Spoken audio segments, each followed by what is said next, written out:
setiap orang itu nggak mungkin nggak pernah rugi, nggak pernah gagal, itu nggak mungkin ya.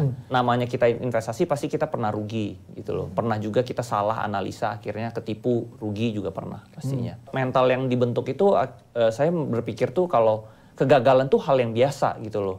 Tidak ada kesuksesan tuh tanpa kegagalan tuh nggak mungkin. Jadi awalnya Bro Andri trading nih. Trading, ya? awalnya trading. Trading, lalu merasakan ternyata dari trading ini yang tidak tadi signifikan. Nggak signifikan. Iya. Betul. Akhirnya memutuskan, wah ini karena saya melihat trading ini nggak signifikan, maka mencari cara yang lain. Cara yang lain.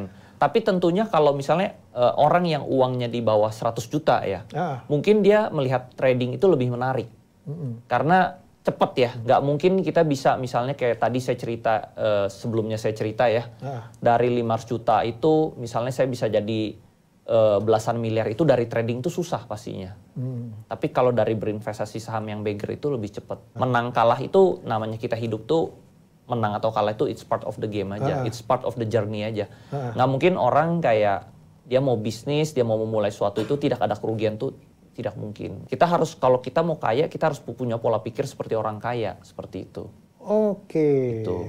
Jadi di hari kedua itu saya ajarin mentalnya, baru setelah mentalnya udah bener, dia udah merasa yakin bahwa diri dia bisa kaya, bisa sukses dari bursa saham, baru saya ajarin. Jadi menarik. Dia harus yakin sama dirinya sendiri dulu.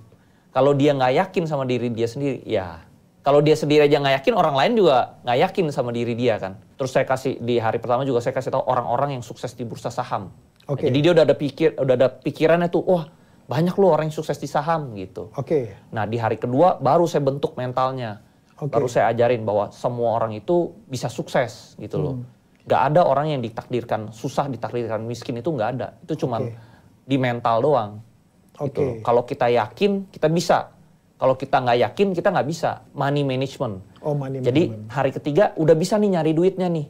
Nomor hari keempat, gimana kita mempertahankan supaya nggak balik lagi jadi miskin lagi. Yang kita fokus itu sebenarnya mentalnya. Kita cari saham yang bagus, udah kita sabar.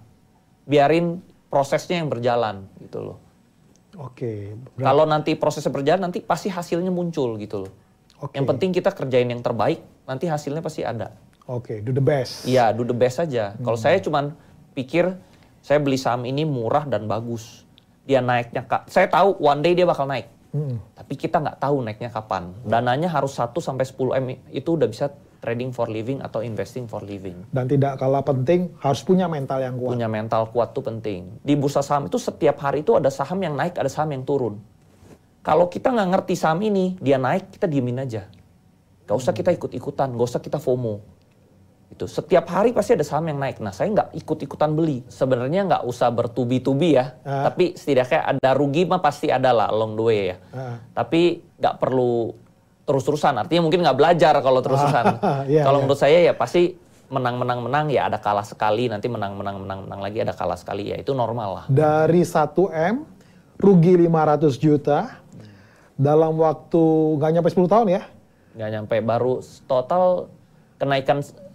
Kalau kenaikan ke 100 miliar itu kan 4 tahun. Ya ke ini ya setahun doang. Kan makin lama gulungannya makin besar. Ya kan? Dan itu membutuhkan mental yang kuat. Iya, membutuhkan mental yang kuat. Kalau nggak gitu mungkin udah kemana-mana gitu ya. Iya, betul. Contohnya kita harus punya pola pikir seperti si konglomerat yang di bursa saham ini ya. Mereka kan kekayaannya juga besar ya, triliunan. Itu kalau sekali penurunan juga mereka hilang duitnya triliunan. Tapi mereka enak-enak aja tidurnya, santai-santai aja. Gitu. Bagusnya kita berinvestasi saham itu, kita kekayaannya itu dalam bentuk liquid lah. Liquid ya. Ya, kalau sedangkan pengusaha itu kan kekayaannya dalam bentuk aset ya. Properti, ya segala macam lah. Nah, sama saya ada baca satu buku ya. Dia bilang ini kesusahan itu yang membentuk karakter seseorang. Gitu loh. Nah, kemudahan itu yang menghancurkan karakter seseorang. Kesusahan itu yang membentuk seseorang. Betul. Kemudahan yang menghancurkan. Menghancurkan dia gitu loh.